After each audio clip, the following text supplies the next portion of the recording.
हरिः ओम्।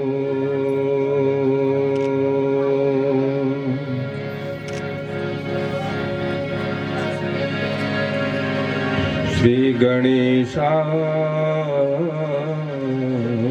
नमः। श्री गुरुभ्यो नमः।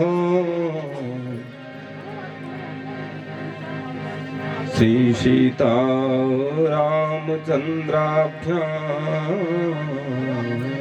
नमः।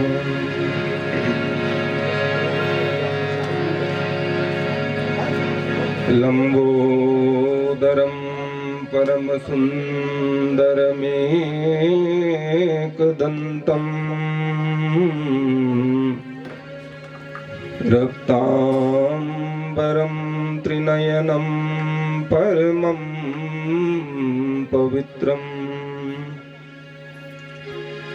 उद्यद्दिवाकरनिभोज्ज्वलकान्तिकान्तम्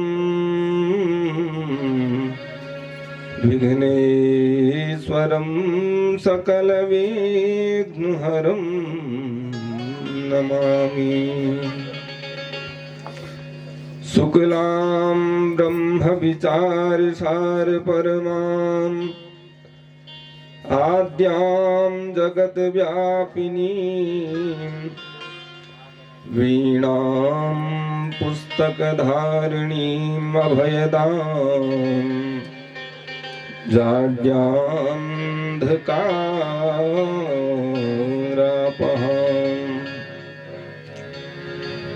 हस्ते स्फाटिकमालिकां विदधतीं पद्मासने संस्थितां वन्दे तां परमेश्वरीं भगवतीं बुद्धिप्रदां शारदाम्। व्यासाय विष्णुरूपाय व्यासरूपाय विष्णवे नमो वै ब्रह्मनिधये वासिष्ठाय नमो नमः।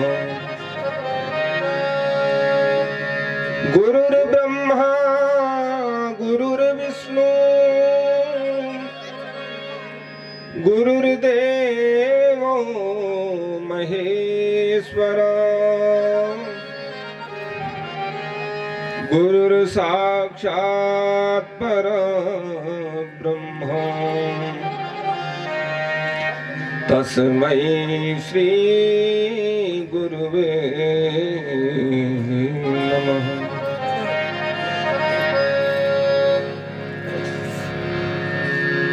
राम रामेति रामेति रमे रामे मनोरमे सहस्रनाम तत्तुल्यं श्रीराम नाम वरानने। दक्षिणे लक्ष्मणो यस्य वामे च जनकात्मजा पुरतो मारुतिर्यस्य तं वन्दे रघुनन्दनं तं वन्दे रघुनन्दनं। और श्री सीतारामचंद्र भगवान की जय। पवन सुत हनुमान की जय। लखन लाल की जय। जगत जननी जगदम्बा माता की जय। सत्य सनातन धर्म की जय। अयोध्या धाम की जय। आइए भगवान सर्वांग सुंदर श्री सीताराम जी की इस दिव्य पावन कथा महोत्सव श्री राम कथा नवाहन ज्ञान यज्ञ को हम आज आरंभ करें। तो इसको आरंभ करने से पूर्व तन मन वाणी की पवित्रता हेतु कुछ क्षण भगवान के नाम का हम सभी संकीर्तन करें। तत्पश्चात श्री राम कथा नवाहन ज्ञान यज्ञ के इस पावन सुर सरिता में हम सभी लोग प्रवाहित होंगे। तो आइए सभी लोग मिलकर प्रेम से भगवान के नाम की स्तुति करें, उनके नाम का संकीर्तन करें, जिससे हमारा यह तन जो इस सांसारिक भौतिक सुख सुविधाओं से लिप्त है, तो इस चित्त में जब तक भगवान का नाम आकर हमारे बस न जाए तब तक हमारे इस जीवन का उद्धार नहीं हो सकता। तो तन की पवित्रता, मन की पवित्रता और इस वाणी की पवित्रता, तो जब यह तीनों पवित्रताएं पूर्ण होती हैं तभी भगवान की इस दिव्य कथा को सुनने तथा इसको समझने की शक्ति हमारे अंदर प्रवाहित होती है। तो आइए सभी लोग मिलकर प्रेम से भगवान के नाम की स्तुति करें। तत्पश्चात दिव्य कथा में हम सभी लोग प्रवाहित होंगे। बोले सीता रामचंद्र भगवान की जय। जय सिया राम जय, जय सिया राम, जय सिया राम जय, जय सिया राम, जय सिया राम जय, जय सिया राम। सभी लोग आइएगा प्रेम से। जय सिया राम जय, जय सिया राम, जय सिया राम जय, जय सिया राम। ओ जय सिया राम जय, जय सिया राम, जय सिया राम जय, जय सिया राम। जय सिया राम जय, जय सिया राम, जय सिया राम जय, जय सिया राम। गाइएगा। जय सिया राम जय, जय सिया राम, जय सिया राम जय, जय सिया राम। जय सिया राम जय, जय सिया राम, जय सिया राम जय, जय सिया राम, जय सिया राम जय, जय सिया राम, जय सिया राम जय, जय। सभी लोग मीठी मीठी तालियां बजाते हुए प्रेम से हरि बोल। जय सिया राम जय, जय सिया राम।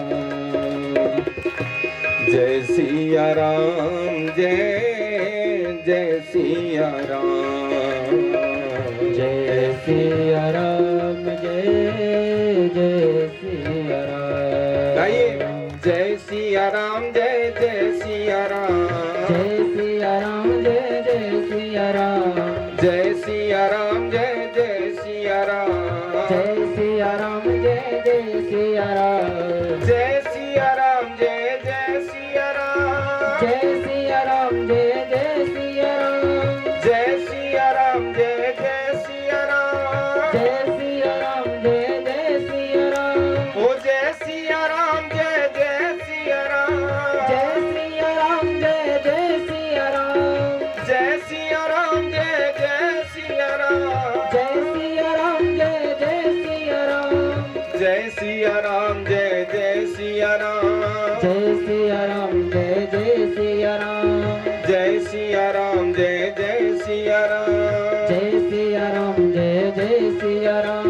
ओ जय सिया राम जय, जय सिया राम, जय सिया राम जय, जय सिया राम,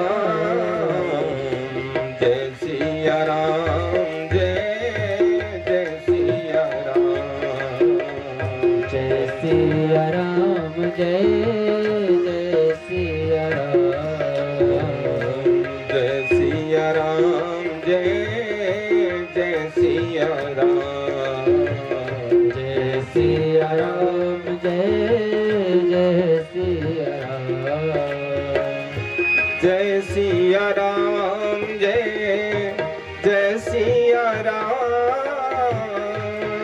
सिया राम जय जय सिया गाइए सभी लोग प्रेम से दोनों हाथों से तालियां बजाते हुए। सिया राम जय जय सिया राम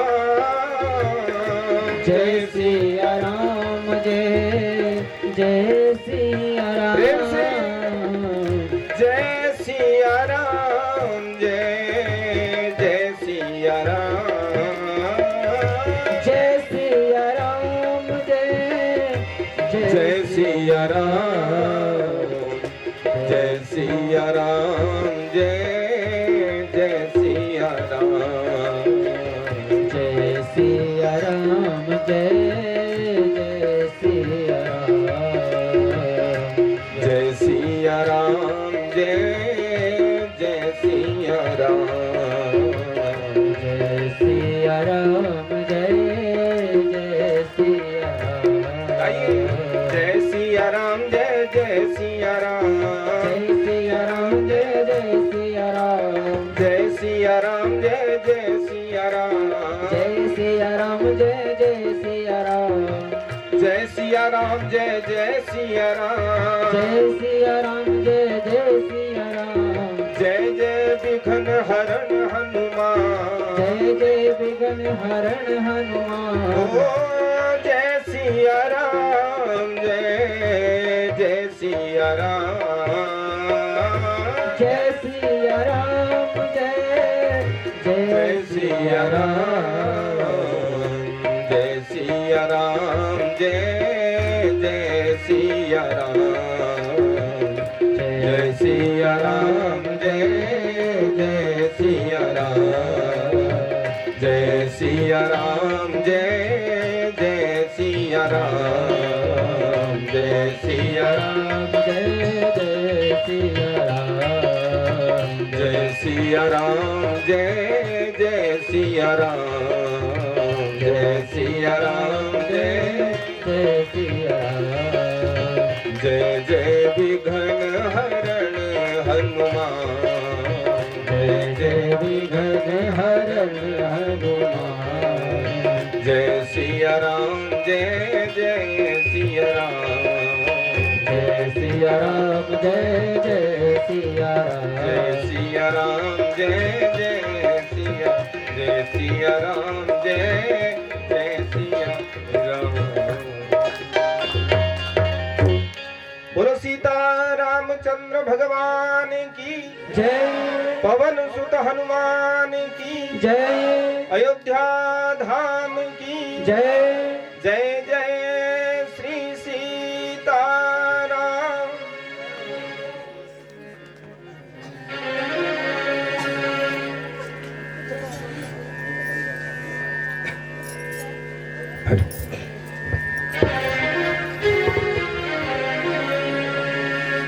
परम मंगलमय अकारण करुणा करुणालय भक्त वांछा कल्पतरु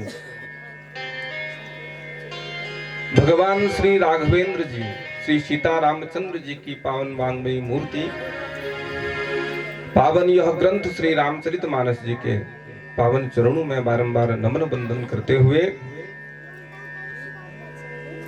और भक्त शिरोमणि श्री रामदूत भगवान श्री हनुमान जी के पावन श्री चरणों में बार बार नमन वंदना करते हुए सभी ऋषियों में कवियों में श्रेष्ठ कवीश्वर भगवान श्री वाल्मीकि जी श्री तुलसीदास जी के पावन श्री चरणों में बारंबार नमन वंदन करते हुए तथा इस पावन देवभूमि उत्तराखंड के प्रत्येक कण कण में वासित सभी देवी देवताओं के पावन श्री चरणों में बारंबार नमन वंदन करते हुए इस दिव्य पावन भूमि में विराजित पूजित सभी ब्रह्म मंडली विद्वत मंडली सभी आचार्य पूज्यों के श्री चरणों में बारंबार नमन वंदन करते हुए तथा इस दिव्य पांडाल में विराजे हुए सभी भक्तजन सभी श्रद्धामयी माताएं बहनें तथा सभी श्रद्धावान भक्तजन बुजुर्गजन आप सभी के हृदय में विराजित उस परब्रह्म परमात्मा के पावन श्री चरणों में बारंबार नमन करते हुए वंदन करते हुए इस दिव्य पावन भूमि में भगवान श्री राघवेंद्र सरकार श्री सीताराम जी की पावन इस कथा को सुनने हेतु, कहने हेतु हम सभी एकत्रित हैं, जिससे कि यह राम नाम रूपी यह जो कथामृत है, इस कथामृत से हम क्या कर सकें, अपने इस मानव जीवन को धन्य कर सकें। बोलो सीता रामचंद्र भगवान की जय।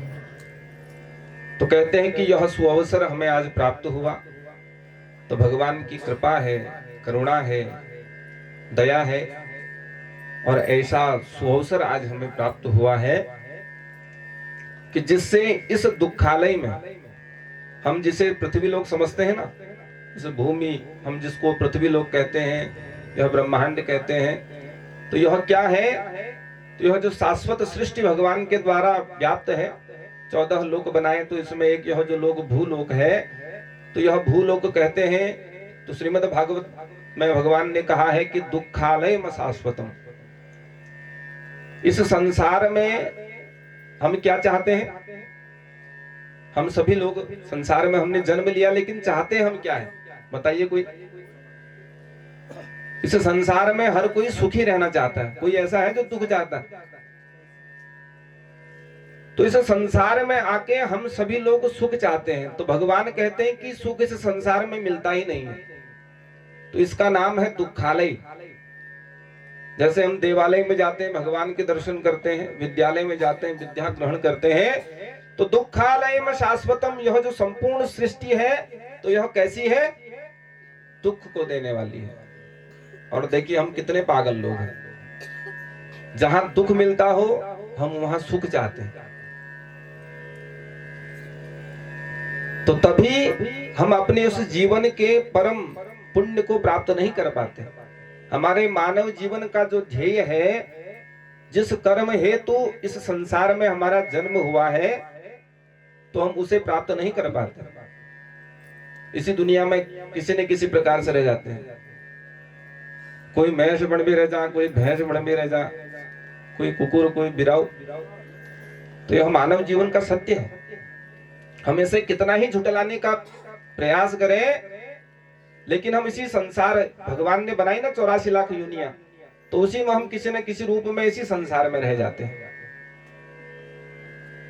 तो यदि अगर हम इस संसार से, इस भवसागर से पार पाना चाहते हैं, तो हम क्या करें, तो इस राम नाम रूपी अमृत का हम पान करें, इसे अपने हृदय में धारण करें, जिससे तभी हमारा जाकर कल्याण हो सकता है। भगवान की उस रति मति गति को हम प्राप्त कर सकते हैं। बोलो सीता रामचंद्र भगवान की जय। तो यह आप और हम सभी लोगों का सौभाग्य है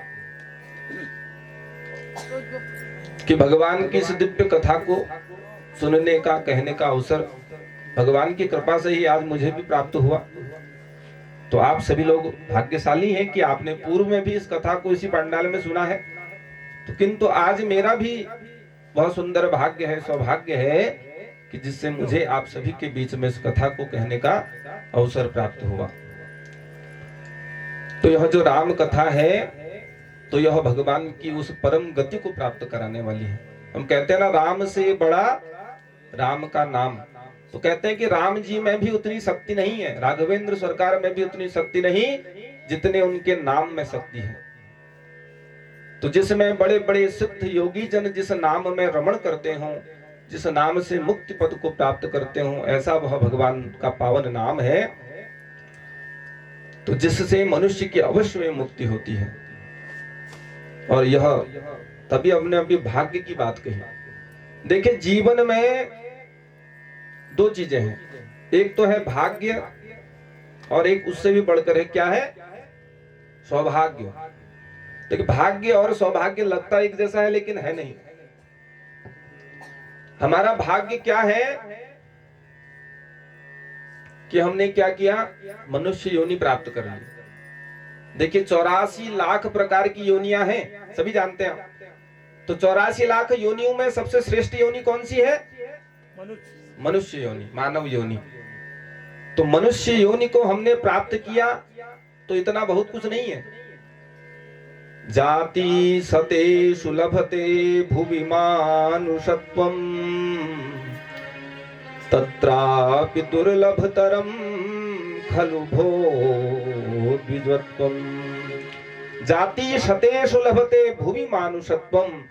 तो 84 लाख प्रकार की योनियों में हमने श्रेष्ठ योनि मनुष्य योनि को प्राप्त कर लिया, यह मात्र हमारा भाग्य है। क्योंकि मनुष्य भी देखा आपने, कई प्रकार के मनुष्य हैं संसार में। अपने अपने कर्म बंधन से, कर्म के प्रभाव से मनुष्य अनेक अपनी अपनी गति को प्राप्त है। कोई किसी योनि में जन्म लिया, किसी ने किसी योनि में जन्म लिया, कोई जन्म से अंधा है, किसी का कोई अंग कार्य नहीं करता। तो यह अपने अपने कर्म का फल है। जो जस करहि सो तस फल चाखा। तो पूर्व कर्म का, पिछले जन्म का वह प्रारब्ध है जिसको भोगने के लिए इस संसार में मनुष्य योनि को प्राप्त किया। तो यह अपने कर्म का प्रभाव है। कर्म के प्रभाव से मनुष्य योनि में जन्म लिया, तो वह मात्र भाग्य है। मनुष्य होना बहुत बड़ी बात नहीं है। उससे भी बढ़कर तत्रापि दुर्लभतरम खलु भो द्विजत्वम्। तो कहते हैं कि उससे भी बढ़कर जो चीज है वह है द्विजत्व को प्राप्त करना, अर्थात श्रेष्ठ ज्ञान को प्राप्त करना। मनुष्य होकर जो अपनी मानुषता को नहीं प्राप्त कर सका तो मनुष्य होना व्यर्थ है। ज्ञानेन हीना पशुभिः समाना। तो कहते हैं कि मनुष्य का जो आभूषण है वह ज्ञान है। क्या है? विद्या। ज्ञान ही मनुष्य का सर्वोपरि आभूषण है। और जो मनुष्य ज्ञान से हीन हो तो पशुभिः समाना। तो शास्त्र कहता है कि पशु और उसमें कोई अंतर नहीं समझना चाहिए। तो मात्र वो यही अंतर है। तो हम सभी सौभाग्यशाली हैं कि भगवान की कथा प्रतिवर्ष तथा अनेक प्रकार से अनेक स्थानों पर हमको कथा सुनने को मिलती है। और इसीलिए भगवान की कृपा हमारे सभी के जीवन में बार बार भगवान की यह दिव्य कथा हमको सुनने को मिलती है। भाग्योदयेन बहुजन्म समर्जितेन सत्संगमं च लभते पुरुषो यदा वे। भाग्योदयेन बहुजन्म समर्जितेन। तो कहते हैं कि वह एक जन्म में नहीं हो पाता। हम सोचे कि हम बहुत बड़े सौभाग्यशाली हो गए, मानव जन्म भी मिला, विद्या भी मिल गई, अच्छा घर परिवार भी मिल गया, हर प्रकार से सांसारिक सुखों को प्राप्त करके हमने सौभाग्य को प्राप्त कर लिया। तो यही मात्र सौभाग्य नहीं है। तो कहते हैं कि यह एक जन्म से पूरा नहीं होता। तो अनेक प्रकार के जन्म, बहुत सारे जन्म जब हमारे व्यतीत हो जाते हैं तो भाग्योदयेन बहुजन्म समर्जितेन। तो यह जो पुण्य रूपी जो हमारा पुरुषार्थ है, जीवन का जो हमारा पुरुषार्थ है, कर्म का फल है, तो उस पुण्य रूपी फल को प्राप्त करना, उस पुण्य रूपी घड़े को भर पाना इतना आसान नहीं है। हमने जिंदगी भर अनेक पाप किए। हम सोचे थोड़ी देर भगवान के आगे 5 मिनट बैठकर हम ओम जय जगदीश गा लें या थोड़ी देर माला जप लें तो हमारा कल्याण हो जाए। तो मात्र इतने से कल्याण नहीं होता। तो बड़ी साधना करनी पड़ती है भगवान को प्राप्त करने के लिए। तो यह जो भगवान की नाना प्रकार की लीलाएं हैं यह हमें यही बतलाती है। भगवान के अनेक ध्रुव प्रहलादिक भक्त हुए, माता सबरी जैसी भक्त हुई, मीराबाई जैसी भक्त हुई। तो मात्र अगर ओम जय जगदीश कह देने से या एक भजन गा देने से भगवान मिल जाते तो उनका खाली इतना लंबा जीवन निरर्थक नहीं जाता। तो अपने पूरे जीवन को, सर्वस्व को भगवान के प्रति अर्पित जिसने कर दिया तब जाकर भगवान के दर्शन प्राप्त हुए। तो इसलिए भगवान कहते हैं कि भाग्योदयेन बहुजन्म समर्जितेन। एक नहीं बल्कि हजारों जन्म का जब पुण्य रूपी वह पुरुषार्थ हमें प्राप्त होता है तो तब जाकर सत्संगमं च लभते पुरुषो यदा वे। कहते हैं कि पुरुष को, जीव को, मनुष्य को, भक्त को यह सत्संग रूपी फल प्राप्त होता है। तो यह सत्संग को प्राप्त करना इतना आसान नहीं है। यह जीवन में इतनी आसानी से हमें यह सत्संग सुनने को नहीं मिलता। हम सब कुछ प्राप्त कर सकते हैं। देखिए, जिसके जीवन में सत्संग होता है तो उस व्यक्ति का कभी अमंगल नहीं होता। और जिसके जीवन में सत्संग न हो, जिसको पता ही न हो क्या भगवान होते हैं, क्या भक्ति होती है, और क्या यह राम है, क्या राम का प्रभाव है। जिसको पता ही न हो तो उस जीव का, उस व्यक्ति का उद्धार कैसे हो जाए, उस व्यक्ति का उद्धार नहीं हो सकता। तो इस संसार में सब कुछ प्राप्त कर लेना आसान है। हम सोचे कि हम बहुत अच्छे खानदान में हमने जन्म ले लिया, खूब सांसारिक, खूब भूमि मिल गई, भवन मिल गया, मकान दुकान हमने प्राप्त कर लिया और बड़े बड़े लोगों के साथ हमारा उठना बैठना हो गया, तो हम सोचे कि हम ही सबसे महान है। तो वह जीवन की सार्थकता नहीं है। अगर ऐसा करने से, रुपया पैसा प्राप्त करने से, मकान दुकान प्राप्त करने से मनुष्य श्रेष्ठ हो जाता, तो सुदामा जैसे भक्तों की तो फिर गिनती ही नहीं होती। सबरी जैसे भक्तों को तो कोई मानता ही, पूछता ही नहीं। तो कहते हैं कि श्रेष्ठता किसमें है? मनुष्य के ज्ञान में, मनुष्य के आचार व्यवहार संस्कार में। तो आचार व्यवहार संस्कार सभ्यता तथा ज्ञान से मनुष्य परिपक्व होता है, और उसके बिना तो मनुष्य को यह सत्संग प्राप्त नहीं हो सकता। यह सब कहां से आता है? तो कहते हैं कि संसार में हम सब कुछ प्राप्त कर सकते हैं। सुत दारा ग्रह लक्ष्मी ये तो पापी के भी होय, संत समागम हरि कथा तुलसी दुर्लभ हो। तो कहते हैं कि संसार में सुत दारा ग्रह लक्ष्मी अर्थात पुत्र पौत्र, इस सांसारिक भूमि भवन, यह जितने भी भगवान की माया है, इस माया को प्राप्त करना कोई बड़ी बात नहीं है। बस थोड़ा सा भगवान की कृपा हो जानी चाहिए। रातों रात क्या हो जाए कोई नहीं जानता। कब राजा से रंक, कब रंक से राजा हो जाए, इसमें समय नहीं लगता। तो ये सांसारिक सुखों को, सुतदारा ग्रह लक्ष्मी भूमि भवन को प्राप्त करना आसान नहीं है। कहते हैं कि सबके पास होते हैं। पापी आदमी भी कमाता है, वो ज्यादा कमाता है, अच्छा आदमी भी, बुरा आदमी भी, सब कमाते हैं। तो इससे मनुष्य बड़ा छोटा नहीं होता, क्योंकि सबके पास है। अच्छे लोगों के पास भी है, बुरी लोगों के पास भी है। तो कहते हैं किंतु जो प्रमुख है, मुख्य है, वह क्या है? संत समागम। पहले तो संत के दर्शन। संत कौन है? गुरु, सदगुरुदेव भगवान। तो गुरु की कृपा होना जीवन में परम आवश्यक है। और दूसरी है प्रभु की कथा। तो जिसके जीवन में गुरु की कृपा न हो और भगवान की यह दिव्य कथा जिसको प्राप्त न हो, तो कहते हैं कि उस जीव का कल्याण नहीं हो सकता। और यही कथा, देखिए हम कथा सुन रहे हैं। एक तरफ मर्यादा पुरुषोत्तम भगवान श्री राम जी का चरित्र है, और दूसरी ओर वहीं 4 वेद, 6 शास्त्र, 18 पुराणों के ज्ञाता ऋषि विश्रवा के पुत्र रावण का चरित्र है। तो इतने श्रेष्ठ कुल में उत्पन्न होने के पश्चात भी, रावण जैसी सोने की लंका को मिलने के बाद भी, तो राम जी स्वयं कहते हैं रामायण में कि वह जो रावण है वह मुझसे भी ज्यादा ज्ञानी है। तो सभी धर्म शास्त्रों का, वेदों का, पुराणों का, उपनिषदों का अध्ययन रावण जी महाराज ने किया है। तो किंतु अपने कर्मों के कारण, क्योंकि जीवन में न कभी संत का सम्मान किया, न कभी संत का दर्शन किया, न गुरु की कभी आज्ञा का पालन किया, कभी नहीं मानी, अपने ही मनमानी की। तो वही मनमानी, अपनी मनमानी का क्या कर्म, क्या फल मिला कि आज भी देखो इतने अच्छे कुल में होने के पश्चात भी उनकी निंदा ही सर्वत्र होती है। तो कहीं पर सम्मान नहीं, राक्षस कहकर पुकारा जाता है। तो यह अपने कर्मों का प्रभाव है। जो जस करहि सो तस फल चाखा। तो अर्थात यह जो राम है, तो यह हर प्रकार से मनुष्य का मंगल ही करने वाले हैं, मनुष्य को मुक्ति पद देने वाले हैं। बोलो सीता राम भगवान की जय, पवन सुत हनुमान की जय। तो कहते हैं कि यह जो श्री राम चरित्र मानस है, तो राम जी का जो पावन चरित्र है, तो तुलसीदास जी कहते हैं कि यह कहां पर रखने वाला है? तो हृदय में धारण करने वाला यह दिव्य ग्रंथ है। तो इसीलिए इसका नाम रखा गया मानस, श्री रामचरित मानस। तो भगवान राम के चरित्र को, अर्थात भगवान राम के उन दिव्य लीलाओं को, उनके नाम को जो व्यक्ति हृदय में धारण करता है, तो उस व्यक्ति का अवश्य में वो कल्याण होता है, मुक्ति पद को वह प्राप्त करता है। और कहते हैं कि यह जो रामायण है, देखिए बड़ा ही दिव्य ग्रंथ है। आपने श्रीमद् भागवत श्रीमद् देवी भागवत, श्री शिव पुराण, गणेश पुराण आदि अनेक प्रकार के पुराणों की कथा को सुनी होगी।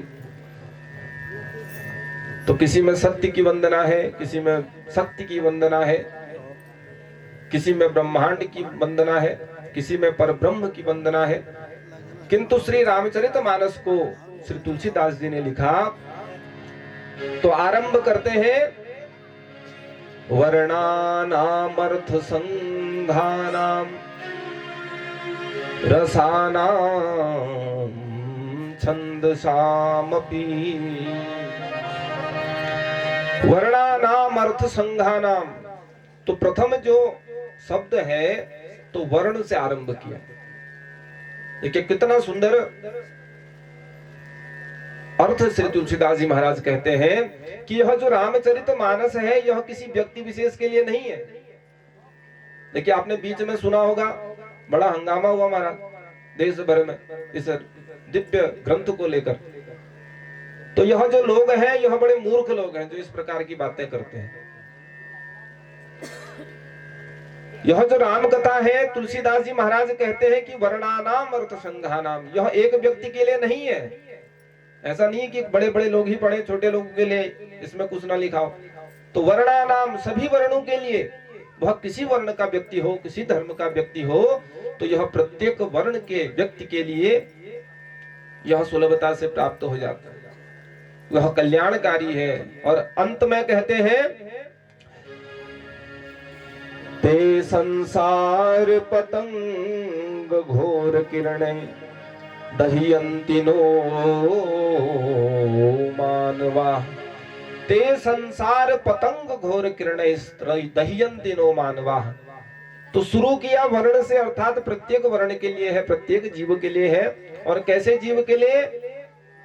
तो जो इस संसार रूपी भगवान की इस माया सागर में, भगवान ने यह माया रूपी जो संसार की रचना की है ना, तो इस माया रूपी संसार में जो अपने कर्म के फल को, अपने कर्म के पाप रूपी फल को, पुण्य रूपी फल को जो जीव भोग रहा है, अर्थात हम इतने बड़े तो नहीं है कि हम अपने आप को श्रेष्ठ कह सके। तो हम जैसे जो पापी लोग हैं तो इस संसार में अपनी अपनी कर्मों के करनी को जो भोग रहे हैं, तो ऐसे कर्मों को भोगने वाले जो जीव हैं, ते संसार पतंग घोर किरण है। किस प्रकार? जिस प्रकार दिए के आगे पतंग मंडराता है, पता है ना जले जाऊंगा, मर जाऊंगा, लेकिन उसके पश्चात भी दिए के आसपास घूमते रहता है, लोगों के आसपास। तो ऐसे ही हम जीव हैं, पता हमको सब है कि क्या हमको करना है, क्या हमको नहीं करना है, लेकिन उसके पश्चात भी जो नहीं करना होता है उसी को हम करते हैं। तो संसार में इसी प्रकार जो जीव है, अकारण कर्म को जो करता हुआ वह जीव इस संसार रूपी माया सागर में गिरा है, पड़ा है। तो दह्यन्ति नो मानवाः, उस दहता हुआ, जलता हुआ वह जो जीव है, उस संपूर्ण जीवों के लिए, सभी वर्णों के मनुष्यों के लिए, जीवों के लिए यह जो श्री रामचरितमानस है यह सर्वत्र सुलभ है तथा कल्याणकारी है। बोलो सीताराम भगवान की जय, पवन सुत हनुमान की जय। तो कहते हैं कि भगवान भोलेनाथ के आराध्य कौन है? श्री राम। तो भगवान श्री राम को अपना सर्वस्व मानते हैं, परमेश्वर मानते हैं। तो तुलसीदास जी महाराज कहते हैं कि मैंने इस रामचरितमानस को मात्र क्या किया है? मात्र लिखा है, इसका संपादन किया है, किंतु इस कथा को सर्वप्रथम भगवान श्री शंकर जी ने माता पार्वती को सुनाया है। तो निज रचि महेश निज मानस राखा। तुलसीदास जी कहते हैं कि शंकर भगवान ने, महेश ने इस दिव्य राम कथा को सर्वप्रथम अपने हृदय में विराजमान किया है। तो जैसा भगवान शंकर ने माता पार्वती को कहा है, सुनाया है, तो वही इस राम कथा को मैं भी इस संसार में प्रत्येक जीव के कल्याण के लिए सुलभता से मैंने भी इसको प्राप्त किया है, प्रकाशन किया है। और भगवान का वह जो पावन चरित्र है, दिव्य चरित्र है, तो कहते हैं कि उस अयोध्या नाम के धाम पर, तो हमारे उत्तर प्रदेश में जो दिव्य धाम है, तो उसी अयोध्या धाम में भगवान श्री राम जी ने पुरुष रूप में जन्म लेकर हमारे मनुष्य को किस प्रकार से कर्म करना चाहिए, तो हमारी मर्यादा की स्थापना के लिए भगवान ने इस अयोध्या धाम में जन्म लिया है। नवमी भौम वाम्र मधुमासा, नवमी भौम वार मधुमासा, अवधपुरी यह चरित प्रकाशा, अवधपुरी यह चरित प्रकाश। नवमी भौमवार मधुमासा, तो भगवान का अवतरण कब हुआ? नवमी तिथि भौमवार अर्थात मंगलवार। मास कौन सा है? मधुमास। तो संस्कृत में चैत्र मास को मधुमास कहा जाता है, वैशाख मास को माधव मास, मधुस तथा माधव संज्ञकस्व, शुक्रः शुचिस्साथ नभो नमस्यो। तो इस प्रकार से नाम है, संस्कृत नाम है। तो मधुमास चैत्र मास को कहा जाता है। तो इसी मधुमास में चैत्र मास में नवमी तिथि को भौमवार के दिन के मध्याह्न काल में अर्थात दिन में 12 बजे भगवान ने अवतार लिया है। इस अयोध्या नाम के धाम में अवधपुरी यह चरित प्रकाशा, तो कहते हैं कि इसी अवधपुरी में भगवान ने जन्म लिया। और तुलसीदास जी ने इस दिव्य रामचरितमानस ग्रंथ का प्रकाशन किया है। तो तुलसीदास जी स्वयं कहते हैं कि अवधपुरी यह चरित प्रकाशा, तो इस मात्र भगवान के चरित्र का मैंने प्रकाशन मात्र किया है। इस कथा को स्वयं भगवान शंकर ने माता पार्वती को, अमर कथा कहा जाता राम कथा को, भगवान शंकर जी ने माता पार्वती को यह दिव्य अमर कथा सुनाई है। तो जिसका प्रकाशन श्री तुलसीदास जी महाराज ने किया है। और कहते हैं कि इसमें कितने कांड हैं? 7 इसमें कांड हैं। श्री रामचरितमानस में 7 कांड हैं। और जिसका जो प्रथम कांड है वह क्या है? बाल कांड। तो यह दिव्य अद्भुत यह बाल कांड है। इसमें भगवान के अवतार की चर्चा है। भगवान ने किस प्रकार अवतार लिया, कहां लिया, किस हेतु लिया। तो राम जन्म के हेतु अनेका, तो एक कारण नहीं है भगवान के जन्म लेने का। तो रामचरितमानस में 5 कारण बतलाए गए हैं कि क्यों भगवान को जन्म लेना पड़ा। जब जब हो ये धर्म की हानि,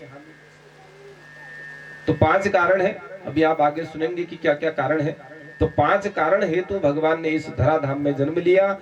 तो और कहते हैं कि भगवान ने अवतार लिया। इस बालकांड में भगवान के अवतार की महिमा है। और भक्त पूछता है कि भगवान का अवतार होता क्यों है, क्यों बार बार भगवान को इस पृथ्वी लोक पर आकर अवतार लेना पड़ता है।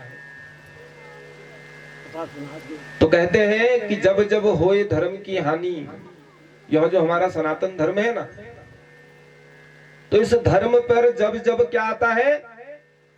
खतरा आता है। इस धर्म पर जब जब हानि होने की संभावना होती है, तो तब तब भगवान अनेक रूप में अवतार लेते हैं। तो जरूरी नहीं कि बार बार राम बनकर ही आए।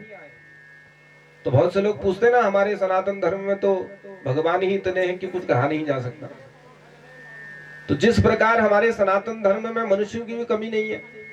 भगवान ने सृष्टि की तो कोई सोच समझ की थोड़ा नहीं, अनेक प्रकार की, करोड़ों की संख्या है। तो ऐसे ही भगवान कहते हैं कि मनुष्य का, प्रत्येक जीव का जो सोचने समझने बोलने की कला है वो विविध विविध प्रकार की है। तो कोई राम के अनुयायी है, राम को पसंद करते हैं, कोई भगवान कृष्ण से प्रीति करते हैं, कोई माँ भगवती शक्ति को प्रसन्न करते हैं। तो अनेक प्रकार से जो देव मंडित है, तो उन सभी का सभी लोग अपने अपने भाव से, अपने अपनी भक्ति से उनका पूजन करते हैं। तो इसीलिए भगवान कहते हैं कि जब जब धर्म की हानि होती है, धर्म में, इस धर्म के ऊपर अधर्म हावी होता है, तो भगवान विविध रूपों में अवतार लेते हैं। और धर्म में हानि किस प्रकार? देखिए, जैसे आज के समय में हम ही लोगों के द्वारा धर्म को अनेक प्रकार से प्रताड़ित किया जाता है। तो भगवान का अवतार कब होता है? जब धर्म की हानि होती है। पहले तो यह है कि यह धर्म है क्या,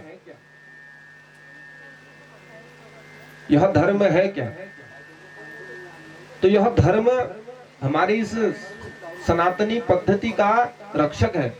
धर्मो रक्षति रक्षितः। तो कहते हैं कि जो सनातन धर्म है, तो हम अपनी इस सनातनी पद्धति को जब तक हम जीवित रखते हैं, तो इस सनातन की रक्षा के लिए जब जब हम कर्म करते हैं, तो तब तब यह जो सनातन धर्म है, यह धर्म परिपक्व होता है।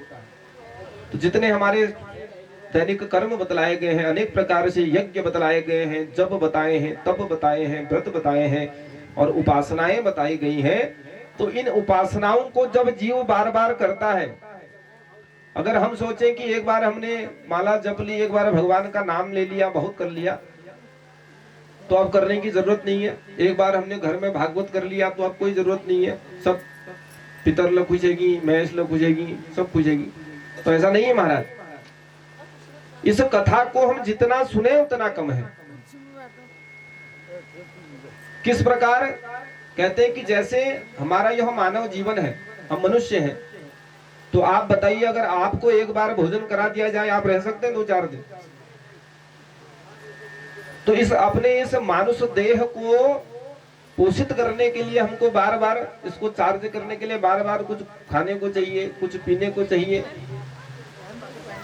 और यह जो दैनिक नित्य क्रिया है, इसको पूर्ण करने के लिए जो अनेक प्रकार से, विविध प्रकार से हम कर्म करते हैं, तो ऐसा ही यह जो हमारा सनातन धर्म है, तो इस धर्म को और शक्तिशाली बनाने के लिए हमको बार बार इन कथाओं को करना चाहिए। ऐसा नहीं कि एक बार सुन लिया। तो जिस प्रकार हम गाड़ी से अगर हमको कहीं जाना है, यहाँ से हमको बाजार अल्मोड़ा जाना है, मनान जाना है, तो अगर हम उसमें कंजूसी करें तेल डालने में, तो वह गाड़ी जा सकती है आगे। तो उसमें जितनी दूरी हमने तय करनी है, उतनी दूरी जाने के लिए तो हमको कम से कम डालना ही पड़ेगा पेट्रोल। तो ऐसा ही यह जो सनातन धर्म है, इस धर्म के 4 पद हैं, 4 पुरुषार्थ हैं, धर्म अर्थ काम मोक्ष। अगर हमको मोक्ष को प्राप्त करना है, भगवान की शरण को प्राप्त करना है, तो उस शरण तक, भगवान की गति को प्राप्त करने तक जो जो लगता है वो हमको करना पड़ेगा। अगर हम किसी डॉक्टर के पास जाएं दिखाने के लिए, कोई किसी का स्वास्थ्य खराब हो जाए, बुखार हो जाए, तो डॉक्टर अगर पर्चे में लिख के दे कि यह दवाइयां खानी है और हम उस दवाई को ना खाएं, तो हम सही हो सकते हैं? हो तो सकते हैं, लेकिन कब होंगे वह भगवान जाने। इसी प्रकार यह जो हमारा सनातन धर्म है, तो इस धर्म को और शक्तिशाली बनाने के लिए हमें बार बार भगवान की कथाओं को सुनना चाहिए, तो जितना हो सके। तो भगवान की इन कथाओं के लिए किसी प्रकार से संकोच नहीं करना चाहिए। अनेक प्रकार के व्रत हैं, जप हैं, तप हैं, और यह कथा पुराणादि है। तो जो जिस प्रकार कर सकता है अपनी सामर्थ्यानुसार मनुष्य को, जरूरी नहीं है कि हर कोई भागवत कथा ही करा ले। तो वह अनेक प्रकार की उपासनाएं हैं, व्रत कर सकते हैं, कोई दान इत्यादि कर सकते हैं, तप कर सकते हैं, और अनेक प्रकार के पुण्य कर्म हैं। उन पुण्य कर्मों को करके सनातन धर्म को हम मजबूत बना सकते हैं। तो इसीलिए धर्मशास्त्र कहता है कि धर्मो रक्षति रक्षितः। जब हम सनातन धर्म की रक्षा करते हैं, वह शक्तिशाली होता है, तभी वही धर्म हमारी रक्षा करता है। अगर हम सोचें कि हम ऐसे ही तर जाएंगे, ऐसे ही भगवान के कृपा को प्राप्त कर लेंगे, तो यह असंभव है, यह हमारी मूर्खता है। तो जैसा मैंने पहले कहा कि इसी संसार में हम कुछ न कुछ बनकर रह जाते हैं। तो भगवान की अगर रति मति गति को प्राप्त करना है, तो कुछ न कुछ हमको कर्म करना होगा। कर्म कैसा? भगवान की भक्ति करनी होगी, उनकी सेवा करनी होगी, अपने इस सनातन धर्म को मजबूत बनाना होगा। आज हम क्या कर रहे हैं? अपनी निज भाषा उन्नति अहे, निज भाषा को मूल, बिन निज भाषा ज्ञान के मिटे ही नहीं को सूल। तो जो सनातन धर्म की हमारी जो हमारे कर्म बतलाए गए हैं, उनको हम दिन पर दिन छोड़ते जा रहे हैं, भूलते जा रहे हैं। इस राम कथा का वही उद्देश्य है। भगवान ने राम अवतार लेकर मर्यादा की स्थापना की। किस प्रकार उन्होंने कर्म किए, उनके जीवन की जो दिनचर्या थी, उस दिनचर्या का अगर हम अनुसरण करें, अनुकरण करें, तो मनुष्य कभी भी अवनति की तरफ नहीं जा सकता है। मनुष्य किसी नीच कर्म की तरफ, नीच योनि की तरफ नहीं जा सकता अगर भगवान के कर्मों का अनुसरण करे। तो बड़े सुंदर सुंदर भगवान के चरित्र हैं। बाल लीला भगवान ने की, अयोध्या लीला भगवान ने सुंदर की है। वन में गए और जिसके साथ भी भगवान का सामना हुआ, तो रावण जैसे अधर्मी को भी भगवान ने अंत में परम पद प्राप्त कराया। तो वह भी कैसे? मर्यादा में रहकर। तो भगवान ने किसी प्रकार से कोई ऐसा कर्म नहीं किया जिससे कि उनकी मर्यादा, बनाई हुई मर्यादा भंग हो। तो यह पावन रामचरित्र हमें यह सिखाता है कि हमें किस प्रकार रहना चाहिए। तो हम इस बात का हमेशा ध्यान रखें कि अगर हम भगवान के परम पद को प्राप्त करना चाहते हैं, तो उन श्रेष्ठ कर्मों को जीवन में करें। देखिए, हम अपनी मर्यादा को याद रखें कि हम क्या है, हमारा कर्म क्या है। हम अपनी भाषा को भूल गए, अपनी संस्कृति को भूल गए, अपनी सभ्यता को भूल गए। हमें, अगर हम किसी नगर में, किसी बाजार में, हल्द्वानी जैसे शहरों में, हल्द्वानी में तो तब भी थोड़ा बहुत बचा है, उससे नीचे को अगर हम चले जाएं तो हमको अपनी पहाड़ी भाषा बोलने में शर्म आती है। हमको अपना इस पहनावे को पहनने में शर्म आता है। हमने देखे, क्योंकि हम तो जाते रहते हैं बार बार। हमने दिल्ली में, कई शहरों में शादियां की हैं, लोगों को अपनी संस्कृति मुकुट पहनने में इतनी शर्म आती है कि कह नहीं सकते। यही छोड़ने लगे, गांव में नहीं पहन रहे लोग आजकल। देखा देखी परंपरा, जैसा टीवियों में देखा, जैसा इधर उधर देखा, जैसा अखबारों में देखा, बस उसी को अपना सर्वस्व समझने लगते हैं। तो इससे हमारी मुक्ति नहीं हो सकती। अपनी भाषा, निज भाषा उन्नति है, निज भाषा को मूल। तो यह हमारे संस्कृति का, सभ्यता का, हमारे धर्म का मूल है। तो यदि हम इस मूल को ही फेंक देंगे, तो हम किसी प्रकार से इस सनातन धर्म को मजबूत नहीं बना सकते। तो इसीलिए इस राम कथा की यह प्रथम श्रेणी है। यह बालकांड हमें यह सिखलाता है कि किस प्रकार भगवान का अवतार हुआ, क्यों भगवान का अवतार हुआ। तो भगवान का अवतार इसी धर्म की रक्षा के लिए बार बार होता है। और जो दूसरा कांड है वह है अयोध्या कांड। तो कहते हैं कि यह जो अयोध्या कांड है, यह कैसा है? व्यवहार कांड है।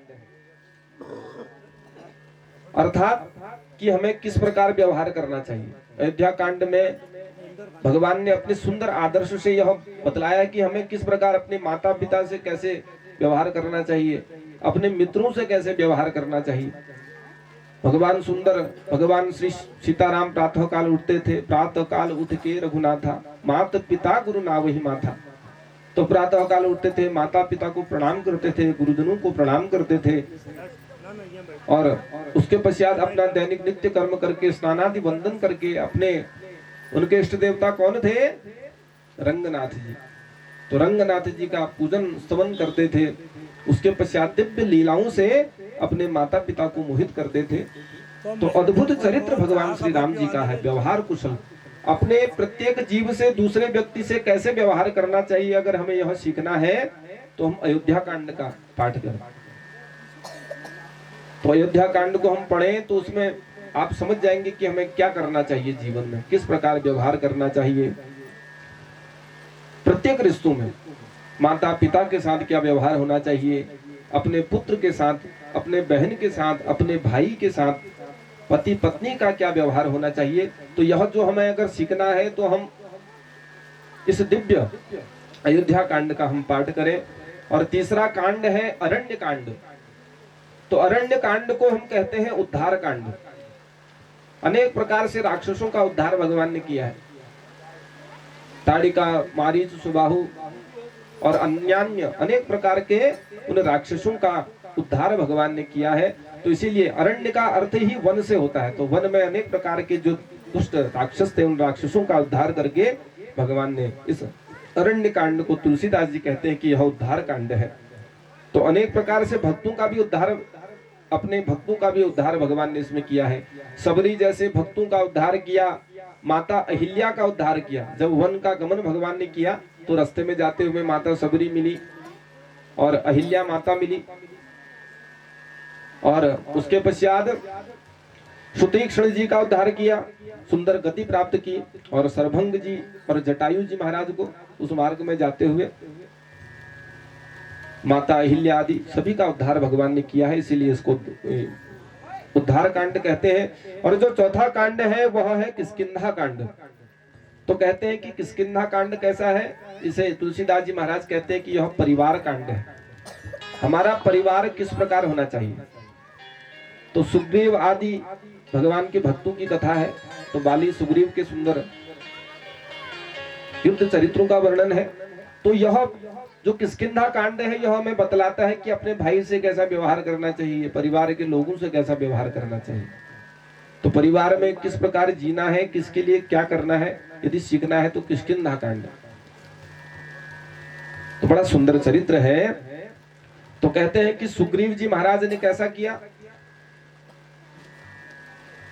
अहंता के कारण, घमंड के कारण, संसारिक राजमोह के कारण, तो संसार की यह काम क्रोध मद लोभ मोह ईर्ष्या इत्यादि विकारों में ऐसा घिर गए, राजकाज में सब कुछ भूल गए।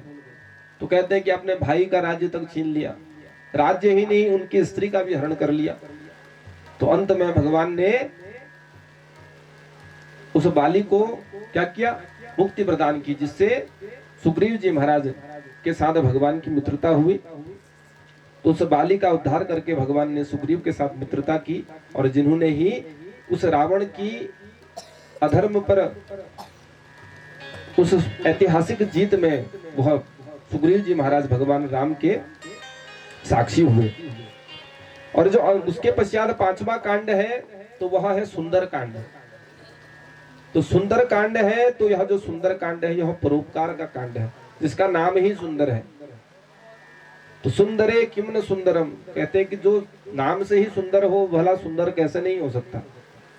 तो अद्भुत यह कांड है जिसमें सुंदरे सुंदरी सीता सुंदरे राम वत्सल, जिसमें सुंदर सीता माता है, सुंदर राम जी हैं, सुंदर हनुमान जी हैं, और ऐसी ही पावन सुंदर यह कथा है तो जो प्रत्येक जीव का कल्याण करती है। तो ऐसी अद्भुत कथा, सुंदर कांड की कथा को हम सभी को पाठ करना चाहिए, सुनना चाहिए, पढ़ना चाहिए। उसके पश्चात छठा कांड है लंका कांड, जिसको कहते हैं संहार कांड। तो लंका कांड में, लंका में भगवान ने पहले हनुमान जी इत्यादि को भेजा, अंगद जी महाराज को भेजा, बहुत प्रकार से रावण को समझाया। जब नहीं माना तो अंत में एक एक करके भगवान ने लंका में जाकर सभी को सायुज्य प्रदान किया। तो इसीलिए इसे संहार कांड कहते हैं कि अधर्म पर धीरे धीरे भगवान ने संपूर्ण विजय प्राप्त की है। और उसके पश्चात है अंतिम कांड, जिसे हम क्या कहते हैं, उत्तर कांड। तो यह जो उत्तर कांड है इसमें सुंदर सुंदर विचार हैं। तो यह सद्विचार कांड है। तो इस कलयुग में किस प्रकार के कर्म मनुष्य को करना चाहिए, अगर सुंदर विचार अपने जीवन में प्राप्त करने हैं कि हमें क्या करना चाहिए, किस मार्ग पर चलना चाहिए, तो अगर यदि आपने पढ़ना है तो उत्तर कांड को पढ़िए। अगर आप अपने मार्ग को, जीवन के मार्ग को नहीं ढूंढ पा रहे हैं, लक्ष्य को नहीं ढूंढ पा रहे हैं, तो इस उत्तर कांड का आप सभी लोग पाठ करें, उसके अर्थ को समझें, तो अवश्य में अपने उस पथ को आप प्राप्त करेंगे और भगवान की शरणागति को प्राप्त करेंगे। तो यह जो सुंदर भगवान के 7 कांड हैं, तो कहते हैं कि इसी भगवान के दिव्य चरित्र को 9 दिन में हम सभी लोग श्रवण करते हैं। तो नवाहन ज्ञान यज्ञ, नवाहन पारायण विधि से इस कथा को श्रवण किया जाता है। तो इसमें 7 श्लोकों में गोस्वामी तुलसीदास जी ने 7 श्लोकों में इसमें आराधना की है, भगवान की स्तुति की है, मंगलाचरण किया है। तो अनेक कारण भगवान के 7 श्लोकों को रचने के विषय में कहे गए हैं। तो 7 ही श्लोकों में भगवान ने मंगलाचरण किया है। तो कहते हैं कि भिन्न भिन्न कारण है। एक तो यह है कि यह जो भगवान है, जिस प्रकार कहते हैं कि संगीत है, संगीत के 7 स्वर होते हैं। पहला तो यह है कि 7 कांड है, प्रत्येक कांड के लिए एक एक बार स्तुति कर दी। और दूसरा यह है कि संगीत के जिस प्रकार 7 सुर होते हैं, और जीवन में 7 ही दिन होते हैं, रवि सोम मंगल बुध गुरु शुक्र शनि, उसके बाद फिर रवि। तो कहते हैं कि जीवन के प्रत्येक दिन में हमें यह राम कथा यह बतलाती है कि हमें क्या करना चाहिए, क्या हमें नहीं करना चाहिए। और इसीलिए 7 श्लोकों में श्री तुलसीदास जी महाराज ने इस सुंदर रामचरितमानस की रचना की है।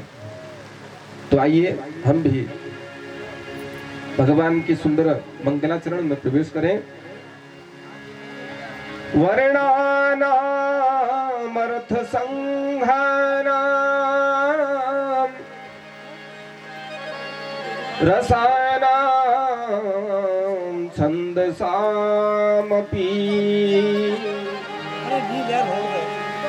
मंगलानां च कर्तारौ वंदे वाणी विनायकम्।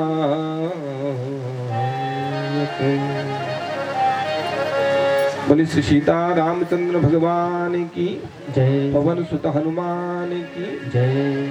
तो भगवान श्री तुलसीदास जी महाराज कहते हैं कि इस रामचरितमानस में जिसमें राम से बड़ा उस राम के नाम की महिमा है, तो इस अद्भुत ग्रंथ में वर्णानाम अर्थ संघानाम रसानाम छंदसामपि जितने वर्णों का इसमें प्रयोग हुआ है और उस वर्णों के प्रत्येक अर्थ का और रसानाम प्रत्येक रस का जिन जिन रसों का इसमें प्रयोग हुआ है, छंदसामपि जितने भी छंदों में इस रामचरितमानस को गाया गया है, तो उन सभी की क्या करता हूँ, वंदना करता हूँ।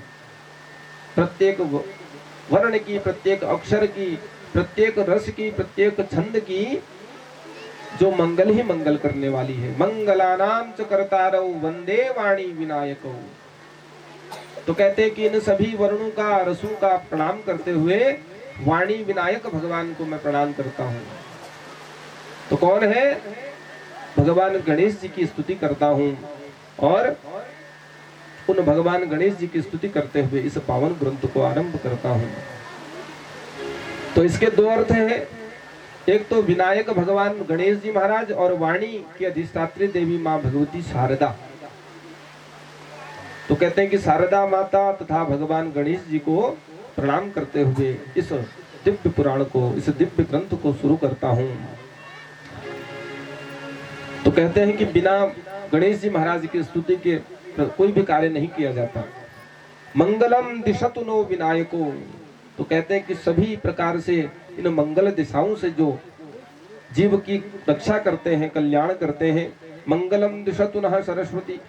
तो कहते हैं कि इन सभी दिशाओं से वह जो वाणी विनायक भगवान है वह सदा प्रत्येक जीव का कल्याण करने वाली है। तो इसीलिए उन वाणी विनायक भगवान को प्रणाम करते हुए श्री तुलसीदास जी महाराज कहते हैं, भवानी शंकरौ वंदे श्रद्धा विश्वासरूपिणौ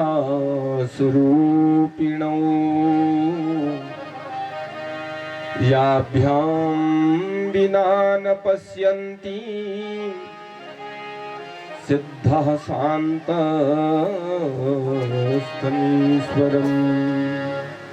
भवानी शंकरौ वंदे श्रद्धा विश्वास रूपिणौ।